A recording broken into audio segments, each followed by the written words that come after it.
வாழை இலை இயற்கையின் அற்புத தட்டு. வாழை இலை என்பது வாழை மரத்தின் இலையாகும். இது பாரம்பரியமாக உணவு பரிமாறும் தட்டாக பயன்படுத்தப்பட்டு வருகிறது. இந்தியா, இலங்கை, இந்தோனேசியா போன்ற நாடுகளில் இது மிகவும் பிரபலமானது. வாழை இலையை ஏன் பயன்படுத்த வேண்டும்? பசுமை, இயற்கையான பச்சை நிறம் உணவிற்கு அழகான தோற்றத்தை அளிக்கிறது. சுற்றுச்சூழல் நட்பு. பிளாஸ்டிக் தட்டுகளை விட சுற்றுச்சூழலுக்கு உகந்தது. ஆரோக்கியம். வாழை இலையில் உள்ள குளோரோபில் உணவு செரிமானத்தை எளிதாக்குகிறது. பாரம்பரியம். பண்டிகைகள் மற்றும் விழாக்களில் வாழை இலையில் உணவு பரிமாறுவது ஒரு பாரம்பரியமாகும். வாழை இலையின் பயன்கள்.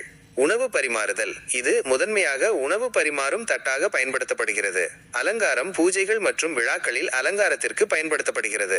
சமையல். சில உணவுகளை வாழை இலையில் சுற்றி வேக வைப்பது வழக்கம். மருத்துவ குணங்கள். வாழை இலை சில மருத்துவ குணங்களை கொண்டுள்ளது. வாழை இலையின் மருத்துவ குணங்கள். செரிமானத்தை மேம்படுத்துகிறது. குளோரோவில் செரிமானத்தை எளிதாக்குகிறது.